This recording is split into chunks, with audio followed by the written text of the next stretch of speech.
manager, and Eamon, his comments making headlines all over the world because of what happened yesterday, but he has been critical of UEFA's decision to play the match this evening, and it mirrors what all three of you said earlier on this evening here. Yeah, well, as lay people, we're just guessing. But he's there, and I have an awful lot of sympathy for the sentiment he expressed there.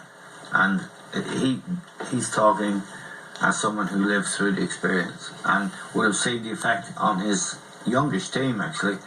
And he's right. Something should have been adjusted. I know the fixture schedule is tough, but if you actually look at the Champions League final, it's quite a way away. It's in late May or maybe June. June 1st, yeah. Yeah, so there should have been an adjustment, in my view, to take into account something quite unprecedented, and it's unfortunate. Well, UEFA, a statement made before Tuchel's press conference directly after the match, their competitions director, Giorgio Marchetti, said the schedule of the clubs is completely full. The next round of the Champions League will take place in May. All decisions were made in full agreement with the two clubs. Richie?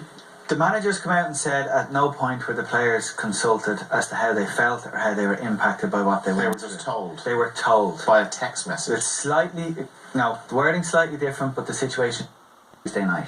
London time was Tuesday afternoon. A load of London buildings were being evacuated. Talk radio kept talking like, when's the next attack? It's going to be London. We went out and played a match tonight. I've never played a match where I gave less of a toss. All the conversations with opponents, post-match, pre-match, was about world events. So, unimaginable what it was like for those set of players to be asked to play a game of this importance, having gone through the trauma of last night. It's just not fair. It's not right at all. Yeah, there were other comments from Nouri Sahin, the Dortmund midfielder, Damien, where he's saying, I was on the pitch, this is after the match tonight, he says, I was on the pitch in the second half, and I did not think about football, to be honest. So the whole thing just... He says, sorry to interrupt, but he says, all I can remember are the faces I saw on that bus of my friends. Listen, let's be honest, at the end of the day, let's call a spade a spade. There was a terrorist attack on their bus yesterday. The decisions, again, like UEFA and FIFA at times just grate me, the people that make decisions. There's these people in suits, robots, they've no emotion for the game, no love for the game. They just care for their status, their pockets. The respect slogan is UEFA. There's no respect for the game, the player, the fans, and I find it disgusting that the game is played. I said it before the game and I say it again now, FIFA, UEFA, they're money making machines, and so they do make a lot of money, but listen, they've done amazing for the game. It's the beautiful game. On nights like this where someone's just in an office with his mate, they said they've never played, or not that helps, but making decisions like that, it's ridiculous. To not even ask, to not even ask. I know what you're saying, Richie, and that's what Tuchel has said. But sure, there had to be officials from both clubs involved in a discussion with UEFA.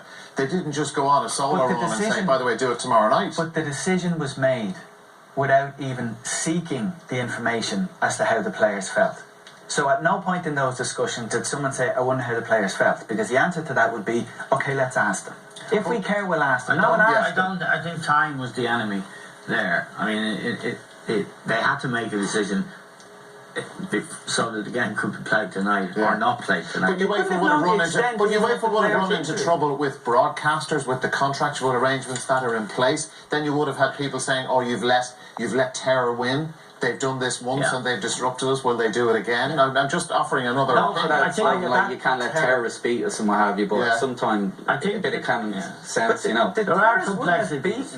No, but there are complexities, and we shouldn't try and reduce it to. Indeed.